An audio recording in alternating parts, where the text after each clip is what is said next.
All right, everyone. Thank you for viewing us today. Thank you, Jessica, for meeting me. Results are in, and they are amazing. We want to share them with everyone and let them know what is possible. It is a supportive care agency, and she is my absolute favorite client. You are. Thanks. You're my absolute favorite. She wants big systems. She's all in. She wants to take advantage of AI. She knows that at some point we're going to have to learn it. I know in the back of everyone's mind, they are thinking about what AI can do for them. Is it something that I'd be able to integrate into my business? We're going to have to adapt to it, and we're going to have to change. Is it something that's going to replace care? There's so many questions, and we're going to go over all. First one I have for you, Jessica. What is your message to care providers who think that they can't embrace the technology? I think you just need to let go of the fear and do it. Go about accepting that changes, getting in the forefront of it, and just facing it head on. And so I think that other providers like myself, we need to come together and ride this new wave in and get rid of the outdated procedures, get rid of the outdated technology, and make it easier for our staff members, because that's where the pain point is. Our staff are out in the field, they're struggling, and they need help. And your life was recently inspired, right? With the hours that you're saving. Yeah, lots of hours. I mean, I cannot imagine spending that much time trying to drive the business. That's why people don't want to do it. Yeah. It takes time, effort, and repetitive tasks that nobody wants to complete. APD puts up a bunch of red tapes, requires a whole bunch of documentation. For what? For us to be able to help somebody that needs help? That seems a little crazy. Jessica, if you could speak to policymakers, what would you tell them about technology and care? That's a good question. Yeah. To the policymakers, we are the last priority in most things in life. The health and care and well-being of these individuals is at the bottom of the priority. And it doesn't cost that much money if they invest in the right tech. Albert, what resistance have you experienced from advocates, agency owners, and other professionals in the IDD community? One, consumers have been neglected, abused, and exploited. Two, technology has failed all the workers in the field. The government has failed these people. So when somebody comes in and just wants to be welcomed and show support in the way that I do, which is technology, right? But the technology has a cost. And if I could, and I was rich, I'd want to buy it for everyone and just use it, but I can't. I just know how to operate it. I know how to program it, train it, operate it, and personalize it. But everyone was welcoming. Not at first though, but I know why they weren't at first, because y'all stick together.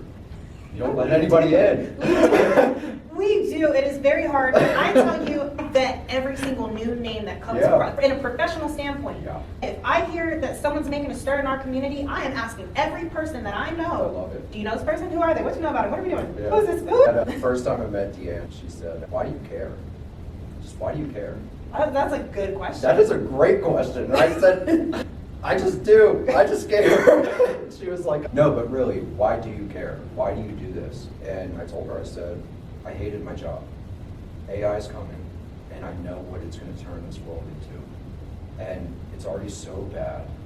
And I don't want to say that it's so bad in the IDD community with all the pain points and statistics. Like, y'all aren't doing a good job. I hate saying it because I don't want it to come off like that, because y'all do a great job, right? The people I'm integrated with and that have led my path, you, Deanne, Sam Z, Becky Jones, Kelly Bowerman, all these people have just been amazing introducing me to this space.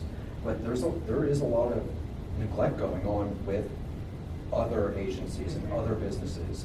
These consumers are sought after as a dollar amount, and it's sad. It's really sad. I care because, one, I'm riding the AI wave, and I want it to make huge impact within communities. The most pain points that I know of is the IDD. Actually being in the field and submitting my time to somebody, submitting my notes and getting my little check, the legislation is bad. And I didn't care about all that. I wasn't paying attention. I was just going and doing a job and going home. But now this is my life. This is my heart. This is my passion. And I'm in it. And now I'm responsible for these people. Before, I wasn't responsible because, hey, I just work here. But now I'm responsible. And it's been a challenge. And so I can understand how you face the feedback, or your experience with trying to infiltrate our community. We need to all be able to have these tools and these resources to make our lives better, so we don't have to be so gatekeeping with our secrets, because we're worried that if we share our secrets, if we share the things that are helpful, then that person's going to do better than us, or this or that, and it becomes a competition. And the reality is, there's so many individuals out here who need services, there's definitely enough to go around. Right. So with that being said, and you having some insight into our community now that you've been living, what is your vision for transforming the IDD community? That's a great question. My vision is to soon get to a point where agency owners, business owners, advocates alike, they all start collaborating more. Start collaborating a lot more. Just seeing what you and I are not gatekeeping and saying, hey, the grass is greener over here. This is why. And these are the results that we're getting. And we want to offer it to you too. And we want to show you the way. It gets even better because the results aren't just happening within your agency. They're happening within the whole entire community.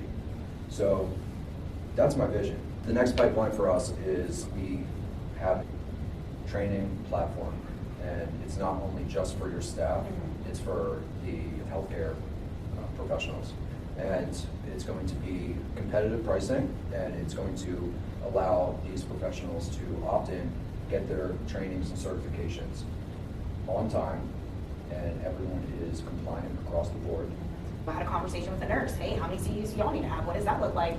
And being able to partner with those other healthcare providers and people in other professions and provide comprehensive, because one thing that's missing in the healthcare field is exposure to people with disabilities and the lack of information. They have very inaccurate information about the services that these people are afforded through the Medicaid Med Waiver.